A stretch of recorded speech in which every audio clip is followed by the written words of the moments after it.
La entrevista del Telematutino 11, gente importante, a tratar temas importantes. Comenzamos la semana con un verdadero plato fuerte. Nos acompaña el doctor Roberto Álvarez Gil, quien va a ser el próximo ministro de Relaciones Exteriores de la República Dominicana, designación anunciada por la vía de Twitter por el presidente electo Luis Abinader. Muy buenos días, Roberto, un placer tenerte en el programa y un verdadero honor, porque creo que es la primera entrevista que concedes luego de ser anunciada tu designación. Muchas gracias. Buen día Ramón, buen día Jacqueline, un placer estar con ustedes. El placer es nuestro, buenos días. Buenos días Jacqueline. Roberto, vamos a decir a líneas generales, porque hay muchos temas que tratar, porque el programa de gobierno del PRM en materia de relaciones exteriores es bastante amplio y cubre prácticamente cada región. Y lo vamos a ver en detalle la política con cada región, con cada país, pero en sentido general, ¿qué línea tú vas a impregnarle a una cancillería que durante años ha estado dirigido por personas que no son diplomáticos de carrera, que no es el caso de Roberto Álvarez, que es un diplomático de carrera, y yo diría que hasta de genética? Muchas gracias, Ramón. Mira, el programa de política exterior del Gobierno del Cambio propone a grandes rasgos tres objetivos principales. Primero, la protección de la comunidad de los dominicanos en el exterior, de todos los dominicanos en el exterior. Segundo, promover las exportaciones dominicanas y atraer inversiones con el objetivo de contribuir de una manera decisiva hacia el logro de la creación de los 600,000 empleos decentes en 4 años que el presidente electo Abinader ha propuesto. Y tercero, promover los valores de la democracia y de los derechos humanos que República Dominicana ha consagrado tanto en su Constitución como en los tratados internacionales que libremente ha asumido. A grandes rasgos, esos son los grandes lineamientos de la política exterior del Gobierno del Cambio. Roberto, justamente promover las exportaciones y atraer nuevas inversiones y ser un promotor en ese sentido para la República Dominicana ha sido y ha estado presente en las propuestas gubernamentales de varios partidos políticos, incluido el gobierno del presidente actual Danilo Medina. Sin embargo, en la práctica eso no se ha logrado. ¿Cuál serían las medidas que ustedes implementarán desde la Cancillería para que esto sea una realidad? ¿Y cuál sería el criterio de selección de quienes nos van a representar en el exterior? Mira, Jacqueline, parte desde varios puntos. En primer lugar,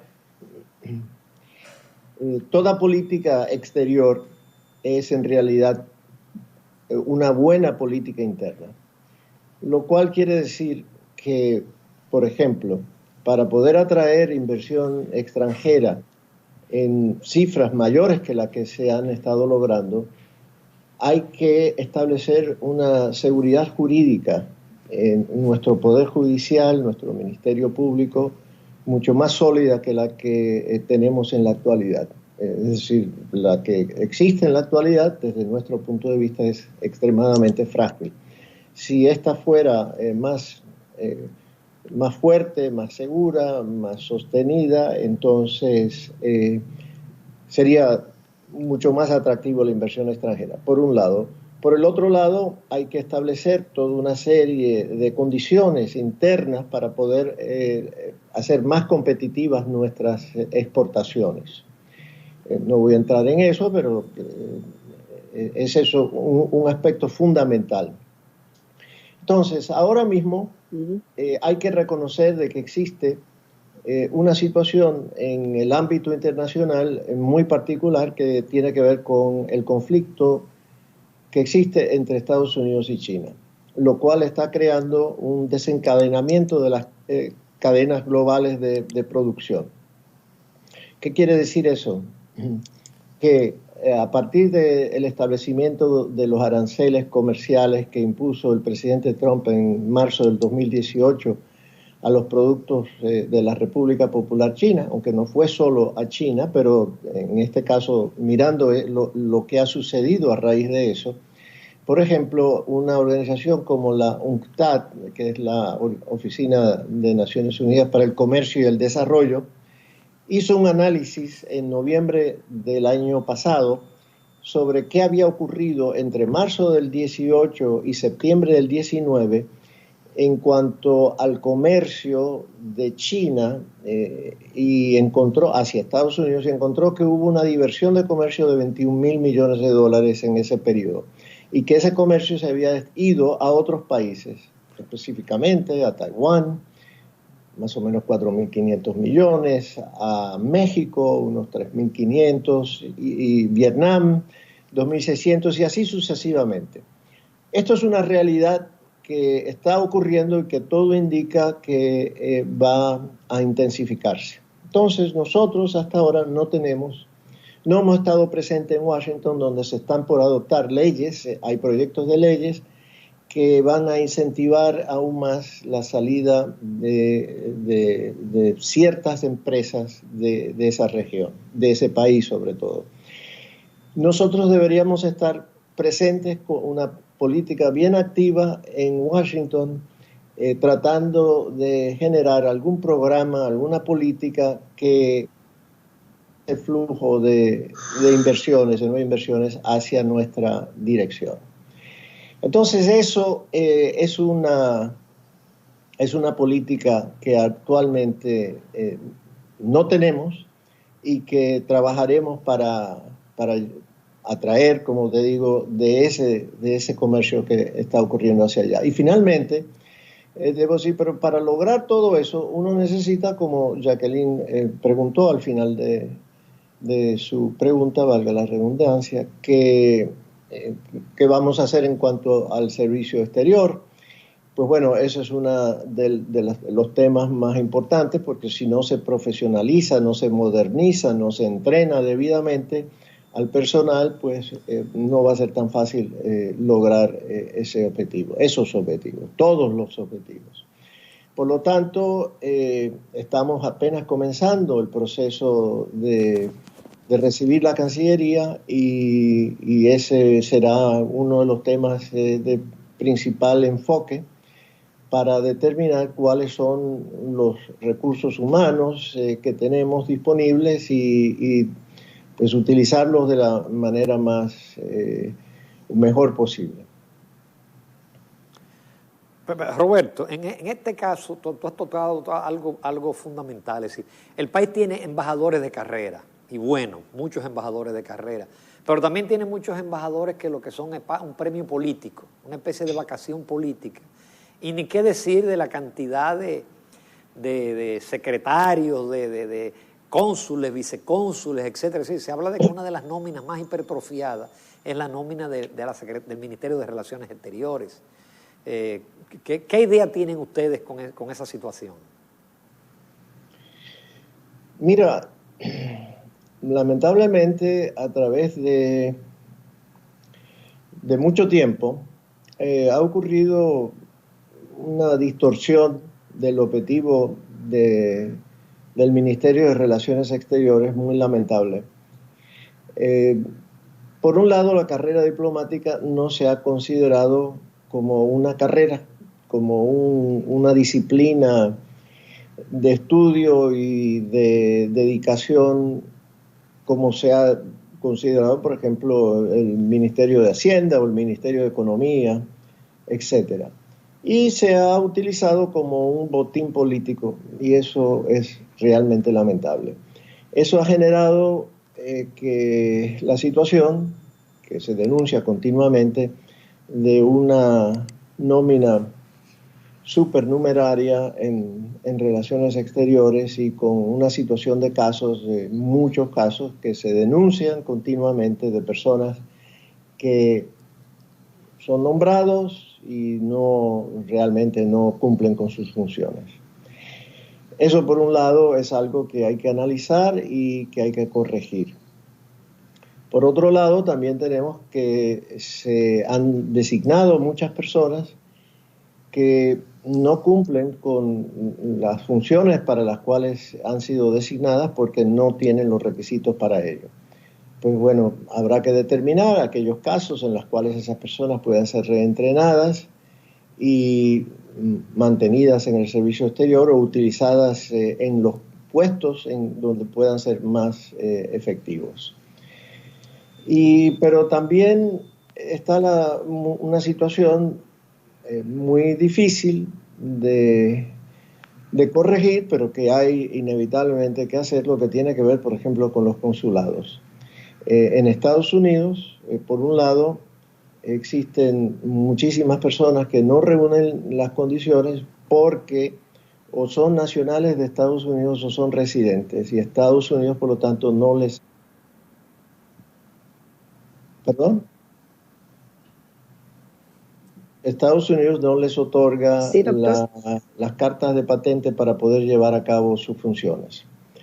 Por lo tanto, no tienen la posibilidad de hacer una gestión ante el gobierno de Estados Unidos para poder hacer sus funciones, poder proteger a los dominicanos o poder emitir documentos oficiales ante el gobierno de Estados Unidos. Entonces, eso es algo que necesita ser corregido, así como ciertas condiciones, ciertos aspectos en relación a los cobros que se hacen en relación a los documentos oficiales que expiden en los consulados en general. Ok, doctor. ¿Está el gobierno, el presidente electo Luis Abinader, contesta en la misma página en cuanto a la agenda de relaciones exteriores, en el sentido de atraer inversiones y que esas empresas o esas inversiones tengan cabida en la República Dominicana? Y usted decía que habría que hacer una serie de reformas, ver lo que, por ejemplo, yo le asumo lo que está ocurriendo en otros países que son competidores de nosotros y que también quieren atraer ese tipo de inversiones, esa seguridad jurídica determinante para que sea atractivo el país. Obviamente eso requiere un trabajo. ¿Usted se siente seguro de contar con ese acompañamiento de parte del equipo del presidente electo y del propio presidente electo? Bueno, comenzando con el presidente electo Abinader, lo ha dicho múltiples veces, de que es esencial tener un ministerio público independiente y que en ese sentido cumplirá, lo ha repetido múltiples veces, cumplirá con esa promesa. En cuanto a la independencia del Poder Judicial, pues eso es algo también, de nuevo, que ha repetido, que comienza desde otorgarle el presupuesto que está establecido por ley, hasta realmente mantener la independencia, no interferir en los procesos jurídicos. Y después, pues, la selección de los mejores jueces en la medida a través del Consejo Nacional de la Magistratura. Pues todo eso es un proceso, ¿no? Ahora comenzará que hay que elegir 4 nuevos miembros del Tribunal Constitucional y entonces ya veremos la forma de actuar independiente, estoy seguro, y honesta y transparente del presidente Abinader. En cuanto a otros aspectos, pues él lo ha dicho en varias ocasiones, programas que tiene, como por ejemplo la permisología, de cómo establecer una muerte burocrática para aquellos casos de solicitudes que cumplan, se hayan extendido más allá de un plazo como 30 días o algo, de que se consideren aprobados esos permisos. Es decir, en la actualidad no existe la agilidad en la burocracia dominicana para permitir las inversiones extranjeras que fluyan de la manera más expedita posible. Entonces, lo ha dicho, lo ha repetido y muchas otras medidas además de esas. Y bueno, hasta ahora ha seleccionado a personas capaces, personas que también piensan en la misma línea del presidente electo Abinader, como por ejemplo Jochi Vicente en Hacienda, Miguel Seara en Economía, y bueno, un empresario de la talla de Lisandro Macarrulla en el Ministerio de la Presidencia. Así que hasta ahora ha acompañado, lo que digo, esas promesas ya con nombramientos de personas serias, capaces, técnicos reconocidos. Doctor Roberto Álvarez, usted mencionó marginalmente Estados Unidos y China. Usted ha dicho, inclusive en una conferencia en la Cámara Americana, y es cierto que los Estados Unidos es nuestro principal socio comercial y estratégico. Nuestras exportaciones, las remesas, el turismo, etc. Pero el país abrió relaciones con China. Sabemos que hay un enfrentamiento entre China y los Estados Unidos. Usted mencionó los aranceles y todo parece indicar que ese enfrentamiento va a durar muchos lustros. Entonces, ¿cómo moverse la República Dominicana con su principal socio tradicional estratégico y con China, que es la segunda potencia mundial actualmente? Entonces, ¿cómo manejar las relaciones con cada uno de esos dos países? Con mucho cuidado, con mucho tacto. Mira, es una situación difícil, muy compleja.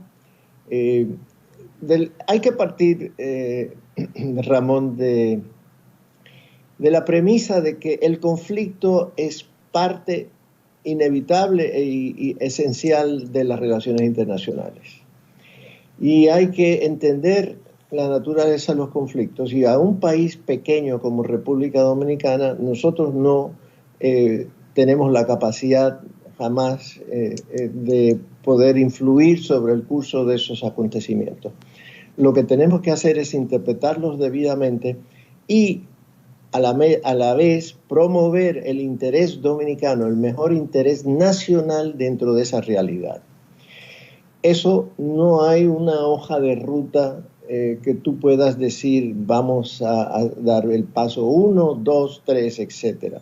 Tú tienes que ir sobre la marcha desarrollando una política ágil y la mejor política posible dentro de esas circunstancias. Ahora, como tú has dicho y como es una realidad, estamos apenas unas millas de distancia de Estados Unidos y tenemos una relación muy antigua, establecida, un país donde tenemos una muy grande, muy dinámica población de unos 2 millones de dominicanos o de origen dominicano que residen en ese país, de donde proviene aproximadamente el 80% de nuestras remesas, de donde viene como el 44% de nuestro turismo, de donde a donde enviamos el mayor volumen de nuestras exportaciones, unas 5.000 y pico de millones de dólares en el 19 o casi 6.000, de donde provienen el mayor grueso de nuestras importaciones, unos 10.000 millones en el 19, etcétera. Es decir, hay un reconocimiento, hay una realidad que el 50% de nuestras divisas provienen de ese país. Culturalmente, los vínculos que tenemos. Entonces, dentro de esa realidad viene el establecimiento de relaciones con la República Popular China hace unos 2 años. Y entonces, pues hay que entender cómo podemos nosotros tener unas relaciones diplomáticas amistosas y provechosas para ambos estados también, dentro de esa realidad que existe actualmente. Roberto, ¿cuáles acciones se comenzarán a implementar a partir del próximo 16 de agosto para proteger a los dominicanos en el exterior que actualmente no se están haciendo? Mira, dentro de la ley orgánica del Ministerio de Relaciones Exteriores, la ley 630-16, existe un instituto o una institución que es para la protección de los dominicanos y las dominicanas en el exterior, llamada INDEX. Ese fue el objetivo principal de la creación de ese organismo, fue exactamente para proteger, avanzar los intereses de los dominicanos en el exterior también, es decir, no solamente la protección, sino tratar de mejorar sus condiciones de vida en los lugares donde residen, lo cual es obviamente una tarea bastante compleja.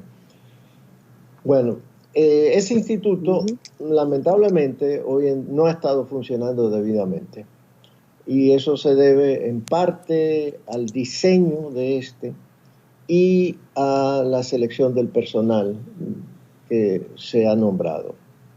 Entonces, establecer quiénes conforman ese cuerpo de personas que integran el INDEX es un objetivo esencial, porque de nuevo, como dije anteriormente, si uno no tiene el personal adecuado, el personal entrenado debidamente, no van a poder y no cumplen en este caso con sus funciones. Así que eso es un aspecto esencial para poder avanzar en ese sentido. Otro es el hecho de que no exclusivamente sobre los funcionarios del INDEX, la protección de los dominicanos, ese también es un papel fundamental de los cónsules y de los mismos embajadores y el otro personal diplomático. Es decir, es una tarea de todo. Y para eso, entrenarlos debidamente. Ese es un aspecto que no se ha hecho y que se llevará a cabo. Después de eso hay muchísimos otros aspectos sobre los cuales hay que trabajar. Por ejemplo, con el paso del tiempo, nuevas generaciones de los dominicanos que ya han nacido fuera del país, pues se han ido distanciando de República Dominicana y de la cultura dominicana. Cómo diseñar proyectos nuevos, programas nuevos para atraerlos y poder vincularlos a nuestro país, cómo transmitirles los valores dominicanos, la cultura dominicana, va a ser un reto considerable. Yo estoy seguro de que ustedes, y como muchos de los oyentes, se habrán encontrado en algún momento con dominicanos que están ya, han escalado en posiciones en diversos países y que no tienen vínculo, no han venido al país y muchos que no hablan ni siquiera el español.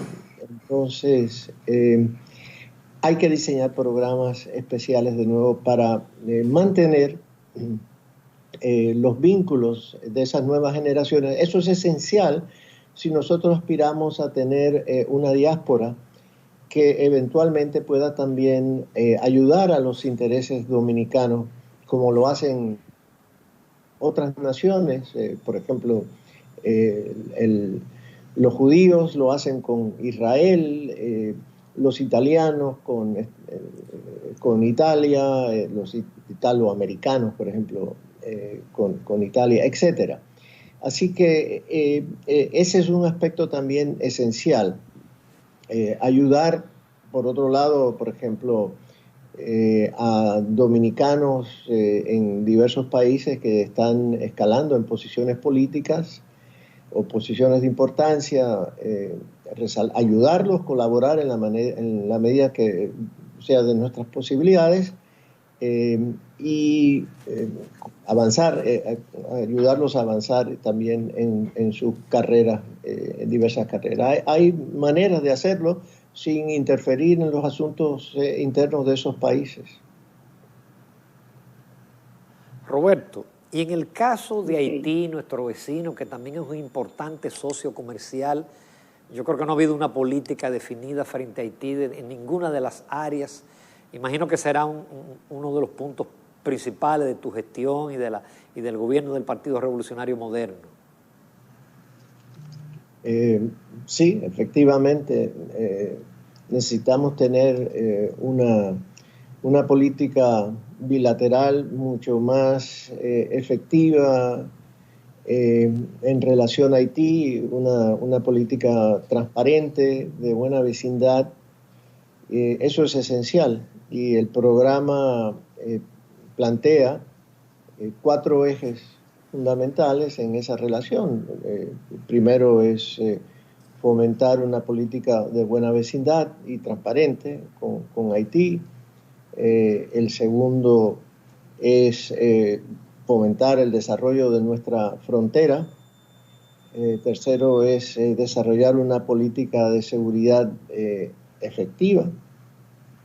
Y el cuarto es contribuir o colaborar en el desarrollo de Haití en la medida de nuestras posibilidades. Pero todo parte de la premisa esencial de que el desarrollo de Haití depende exclusivamente de los haitianos y que en ese sentido es esencial que las élites políticas y económicas de Haití colaboren activamente entre ellas para lograr avanzar y sacar a ese país el drama por el cual ha estado atravesando. Sin esa condición será absolutamente imposible lograr que Haití salga del lamentable marasmo en que se encuentra. Y eso debe estar acompañado de una política de acompañamiento de la comunidad internacional y de asistencia sostenida, asistencia para el desarrollo de Haití sostenida. Sin eso no será, como te digo, posible el desarrollo de Haití. Y en la medida de cuando sea oportuno, siempre diremos y siempre anunciaremos que jamás el desarrollo de Haití va a pasar por manos dominicanas. Nosotros no podemos contribuir, pero nosotros jamás en la vida podemos ser el instrumento para el desarrollo de Haití.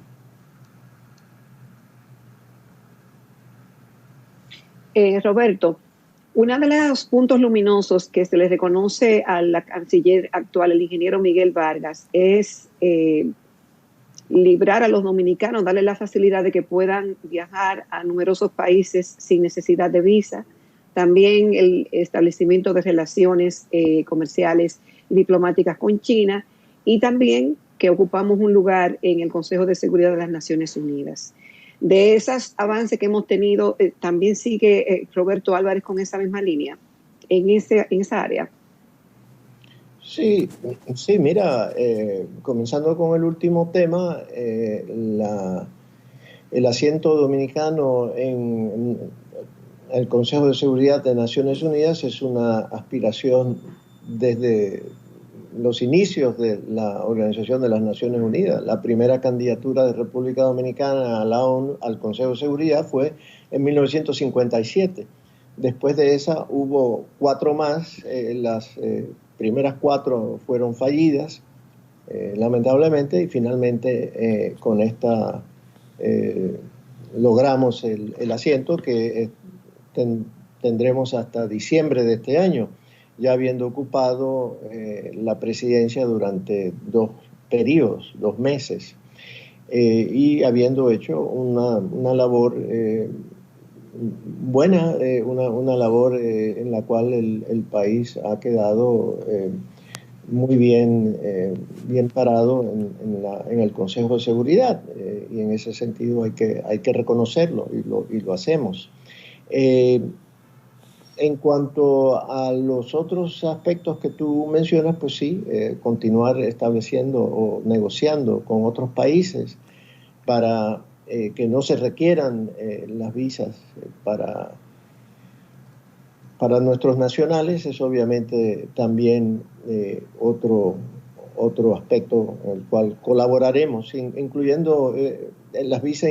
Mucha gente no lo sabe, pero eso también los diplomáticos también dominicanos necesitaban visas para muchos países, y eso también hay que continuar trabajando en ello. ¿Cuál fue el otro aspecto que mencionaste, Jacqueline? Esos dos básicamente, lo del Consejo de Seguridad, lo de las visas y lo de las relaciones con China, ya usted lo abordó anteriormente. Roberto, está la parte también importante de CARICOM. Nosotros no formamos parte de CARICOM, nuestro comercio con CARICOM es muy reducido, hay cierto como alejamiento a partir de la sentencia 168.13, pero formamos parte de los países ACP. Tengo entendido que el acuerdo de Cotonú expira en este año, que se está negociando un nuevo acuerdo.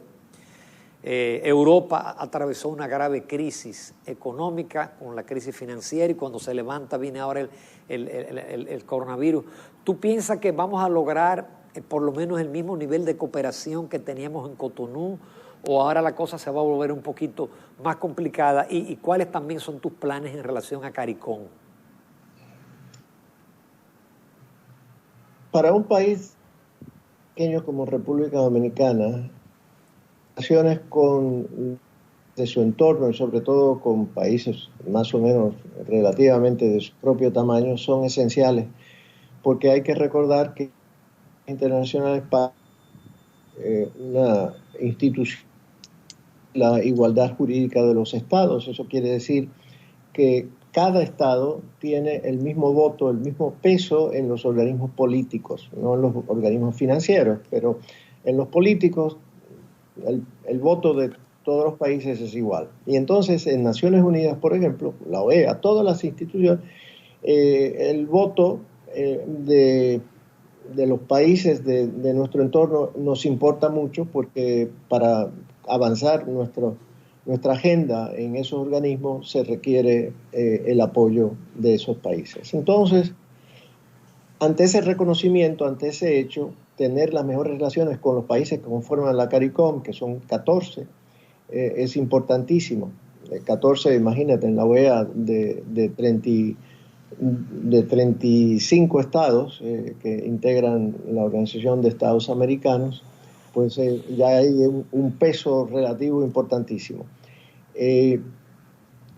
Esa relación quedó afectada, entre otros motivos, no es el único motivo, pero por la sentencia 168, y hay que recomponer esos lazos. Entonces eso requiere un acercamiento con esos estados, que sí son importantes, Ramón, en términos comerciales también para la República Dominicana. Si, fíjate, nosotros le vendimos a las 14, a los países, poniendo a Haití a un lado, que Haití también es miembro de CARICOM, poniendo a Haití a un lado, nosotros le vendimos a las otras islas del Caribe en 2010, no estoy seguro si fue 19 o 18, pero le vendimos 62% más a esos 7 millones de personas que integran las islas o países de la CARICOM, excluyendo Haití. Le vendimos 62% más que le vendimos a los 45 millones de personas que conforman el Centroamérica, los 5 estados, excluyendo a Panamá. Así que le vendimos más a 7 millones que a 45 millones de habitantes nuestras exportaciones. Por lo tanto, ahí deja claramente establecido la importancia de esos países. Además, nuestras exportaciones a esos países, si uno excluye los hidrocarburos que le compramos a Trinidad y Tobago, nuestra balanza comercial es positiva con todos los países de la CARICOM. Son positivas ya con 5. Los principales países para nuestras exportaciones, 5 de ellos son de esas islas del Caribe. Así que son esenciales para República Dominicana, la CARICOM. Y el acuerdo post-Cotonú al cual tú has referido va a ser firmado este año en Samoa y ese es para la cooperación internacional con la Unión Europea, que se negoció a través de los países ACP y a través del CARIFORO. Entonces, sí, hay múltiples factores por los cuales necesitamos profundizar y mejorar las relaciones con los países de la CARICOM.